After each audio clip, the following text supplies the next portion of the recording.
So 2019 memberships for Super Rugby.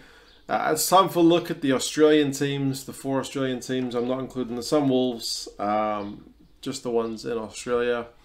So I've already had a look at the New Zealand teams in one video and then the South African teams in another. This time it's the turn of the 4 Aussie teams, so I have a look at their memberships. So it's memberships rather than like individual tickets. Have a look at their prices, what you get, and then perhaps do one more video, I think, just to have a look at the Sunwolves and the Jaguares, and then maybe compare all 15 teams just to see if there are any clear most expensive or cheapest teams, and also the kind of things you get. I've already noticed some trends between the 3 different groups from the countries I've looked at thus far. So I'm going to start from the south and head my way north for Australia. So I'm going to start with the Rebels. They are playing 8 games at AME Park this year, well, this coming season, 2019. They've got a variety of options. They're, I guess, most elite. Their top level option you can buy is called Weary Dunlop, which from memory is also the name of a shield over there. I'm assuming it's, someone can tell me the history or I can Google it. I'm assuming it's a player from Victoria, but I will learn about that before I post this video. $1,999. That's expensive. That's Australian dollars, which brings you to over 8 games, $250 a game, which is a fair chunk of change. What do you get for that lofty price? You get guaranteed access to the finals, but that's not included, so you still have to pay. You get a 50% discount at the store there.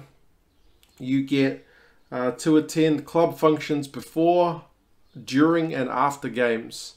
And apparently the food is gourmet, so we're looking some top level stuff. Like, this is not corporate box, but it is like the highest level individual ticket holder can buy. Also, you get to mingle with the players and coaching staff post-match. So you're buying that right to some nice food, some good seats. Have a look at the seating map. I mean, they're going to be all in pretty much that same spot towards the halfway line. Yeah, you get to mingle with the players, so you get to meet your heroes if that's what you're into. Also, you get invited to the season launch function, the end of season function. You get a pair of business socks. You get a cap, which is only for people who buy this level. Same with a membership card, sorry, a scarf, which is only for this level. A membership card, a lanyard. They're pushing the lanyard. The only New Zealand team to push the lanyard is the Blues, but you get a lanyard, you get a membership card, you get a fridge magnet, and you get, I think the magnet has the fixtures on it from memory, and you get $25 voucher if you want to buy a jersey, but you can only use it for the jersey, which is interesting. So if you are willing to spend $1,999 but not willing to fork out the extra whatever it is for a jersey, then that's an interesting situation. So yeah, that's the top price ticket, which is pretty pricey. They do have a more kind of reasonable, I guess, platinum ticket, which would normally be the top level, which is $499. So that is a quarter of the price of this one. So this is like top dollar, not your normal ticket. There's cheap level though as well, Blue Army, which is a markedly different 94 Australian dollars, so 12 bucks a game over 8 games. 10% discount on functions and events hosted by the Melbourne Rebels. You get a choice of 2 of either a scarf, a cap, or a beanie, so you pick 2. You get a membership card, you get a lanyard, you get some stickers, and a fridge magnet. So very different ends of the scale there for the Rebels. Almost $2,000 and under $100. So something for everyone, I would say. Next, moving our way up, the Brumbies. So again, 8 games all at GIO Stadium in Canberra. Platinum offer, 395 Australian dollars is platinum level. So that's 49 bucks a game. What do you get for that? You get your good seats, obviously. Priority access for finals tickets if they host a final. You get a cap or a beanie, your choice. Membership card, a lanyard. They like pushing the lanyards. A bumper sticker for your car. A magnet, a key ring, 10% discount at the store, priority Wallabies ticket purchases. So if you want to buy Wallabies tickets and you're a Brumbies member, you get priority. I guess it's probably pre-sale stuff, and there are a few other things that go along with that. So $3.95. Lower end is general admission, $120. So again, that's a bit more than the Rebels, but $120. $15 a game. Again, priority access for finals. You get a cap or a beanie, membership card, lanyard, bumper sticker, magnet, keyring, 10% discount, priority watches purchase. So it's pretty much the same extras, just not quite as good a seat. It is general admission, so yeah, that level is called general admission. So you're not allocated seating like you are if you're a higher level. So I guess that's the only thing that you have to think about, is you might not get the seat that you want in the areas that you're allowed to sit in, depending on how early you get there. The Waratahs, now the Waratahs are all over the place this season. I guess with the stadium issues there in Sydney with Allianz, I think, getting knocked down. So you get 3 games at the SCG, 3 games at Western Sydney Stadium, which I think is Parramatta, 1 game at Brookvale, and 1 game at Newcastle. So that's kind of Western Sydney, Central Sydney. I forget, is Brookvale the one in Manly? So it's kind of all over the shop. I mean, the public transport, from my experience in Sydney, is pretty good, at least compared to New Zealand. So I would imagine it's fairly straightforward to get on a train if you don't mind it. But yeah, anybody based in Sydney will have to let me know how easy it is to get to those 4 different stadiums, which has to be a record for this season. Maybe the Sunwolves have got 3 in 3 different countries, so that's even different. But they do have a few different options. Waratahs, Life Member Plus. And although the title is Life Member, you still have to pay annually if you want to be a Life Member. $1,533 Australian will get you $192 a game. So again, getting up there. You get a membership pack. It doesn't really say what's in the membership pack. I guess some key rings or something like that.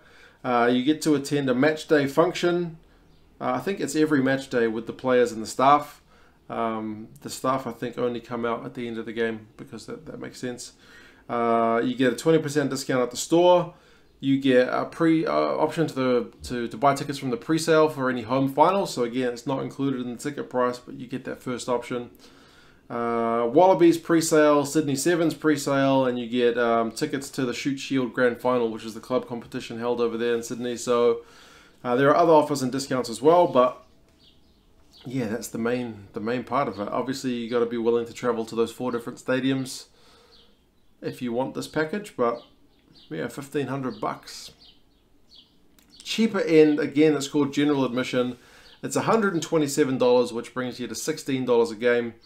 Again, membership pack, 20% discount. It's pretty much all the same stuff, but without the functions, so you don't get to do the food and the meet and greet.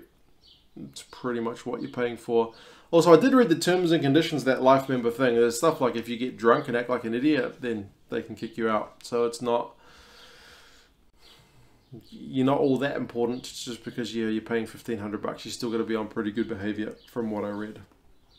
So yeah, different there are options, but also like the Rebels, who've got that super top tier one, the Waratahs also have a kind of regular membership. They just call it Category 1 season ticket, $384. So a lot cheaper than this top level. Lastly, the Reds up in Brisbane. They're playing 8 games at Suncorp. Their best package is called Ruby, which kind of makes sense given they like the color red. $690, so that's $86 a game. You get a reserved Wallaby seat, which is, in terms of these packages, probably the best, because it's actually a reserved seat rather than pre-sale. You get a membership card, hooray, you get a lanyard, very cool. Bumper sticker. You get to attend pre- and post-match functions. Also, they host one event called the Ruby Cocktail Function, which is exclusive to these Ruby members. So that's, I would say, another chance to kind of have a drink and chinwag with some of the players. You get a cap, a drawstring bag, a mouse pad, which has got the fixtures on it, a keyring, 10% discount on the store, and priority access to any finals hosted at Suncorp, which is pretty optimistic. The Blues, Classy did not mention that because it seems unrealistic. A bunch of other vouchers and whatnot too. So that's top end. Bottom end is the red zone, which is $215. It's $27 a game. Pretty similar stuff, but without all the functions, like I said. So cap, drawstring bag, mouse pad, inflatable finger. They didn't mention inflatable finger for those big spenders. So it's a big, I forgot my Blues one, it's sitting on the floor over there. One of those big fingers that you can kind of hold up when the camera pans over onto you in the crowd. 10% discount, priority Wallabies purchases at Suncorp. So it's not reserved for you. You just go into the lottery, but it's prioritized because you remember prioritized tickets for home finals and a bunch of other offers as well. So yeah, the Australian teams definitely have more top tier options than the other countries. I think it was only the Bulls in South Africa that really had that kind of elite level, and I don't remember any of the Blues, New Zealand teams having that option. It seems like the Highlanders have done previously, but it wasn't on sale this year. So in terms of the most expensive overall, you got the Rebels, then the Waratahs, then the Reds, then the Brumbies. But interestingly, if you took out those elite level ones for the Rebels, their kind of platinum tickets at $4.99 would still have them as the most expensive. If you also took out the Waratahs elite level one, they would actually become the cheapest. If you bought the equivalent of like the highest level normal one for the Waratahs, theirs is the cheapest at $384. The Reds, their platinum offer, because they've got one below Ruby Platinum, it's $460. That would be second, so it would be more expensive than the Waratahs regular one. And the Brumbies do have an option where you can join their Captain's Club, which gives you access to a few other things. That's $130, but you put that on top of their $395, and it's still not all that bad. I mean, it would put them above the Waratahs, but in terms of the elite options, it would still be the cheapest. So yeah, the Brumbies seem like pretty good value for money. Although if you're looking at the cheapest seats available, the Rebels, despite having those most expensive seats, also offer the cheapest ones in their Blue Army. Then it's the Brumbies, who again, good value for money. Then the Waratahs, then the Reds. So they're both the Reds and the Blues. Not too bad for their expensive tickets, but they seem to, yeah, still charge a wee bit more for the cheap seats. So I guess part of that's coming with the big stadiums that you gotta pay for when all those crowd attend. But yeah, I just thought it was a bit interesting. So yeah, those are the Aussie teams. Like I said, I'll still do one more video. Have a look at the Jaguares and the Sunwolves, see how they compare, and then put all 15 teams in a list. We'll just see kind of who is the most expensive team to support, who is the cheapest. Put a few different currencies up so we can all compare it in a currency that we can kind of understand. And yeah, should be a bit interesting just to see who comes out on top. The Rebels, by the looks of things, with that absolute elite level package. But yeah, you guys let me know what you think of these numbers. Do you think that's kind of a worthwhile purchase? Do you think that's going to put fans off it at some price points, or do you think the cheap options can kind of cover everybody? I should also mention that the Aussie teams I think all offered some kind of payment plan where you could pay over 10 weeks or pay over 8 weeks as well. So definitely a few options available. Anyway, you guys let me know your thoughts, and I'll talk to you again soon. See you later.